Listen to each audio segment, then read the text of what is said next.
అందుకే లోకంలో 3 పుట్టినరోజులు చేసుకోమని చెప్పింది వేదం. 3 పుట్టినరోజులు ఏవి చేసుకోవాలి అంటే జన్మ కృతయే, తను పుట్టినరోజు చేసుకోవాలి. పెళ్లి రోజు వైదికం కాదు, తను పుట్టినరోజు చేసుకోవడం వైదికం. తన తండ్రి పుట్టినరోజున సభ చెయ్యాలి. తండ్రి గారి శరీరం విడిచిపెట్టిన రోజున తండ్రిని స్మరించి చెయ్యాలి. 3వది దేవతా స్వరూపముల యొక్క పుట్టినరోజున చెయ్యాలి. ఇందులో చమత్కారం ఏమిటో తెలుసా? తండ్రికి పుట్టినరోజు ఒకటి ఉంటుంది, తండ్రి గారి పుట్టినరోజుని చెయ్యాలి. తల్లికి పుట్టినరోజు ఏది? అసలు అమ్మ పుట్టినరోజు ఏదో తెలుసా?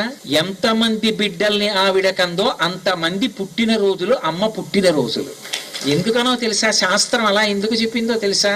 ఆ పిల్లవాడు పుట్టినప్పుడు ఆమె బ్రతికుంటుందని నమ్మకం ఏం లేదు. ప్రసవ వేదనలో ఆమె వెళ్ళిపోవచ్చు, అది జనన మరణ సమస్య. ఆ పిల్లవాడు పుట్టినప్పుడు ఆమె కూడా పుట్టింది, మళ్ళీ బతికింది కాబట్టి ద్విజ, రెండో మాట బతికింది. మరణ సదృశమైన వేదనలోకి వెళ్ళి మళ్ళీ బతికింది కాబట్టి ఎంతమంది పిల్లలు ఉన్నారో అన్ని పుట్టినరోజులు ఆవిడివి.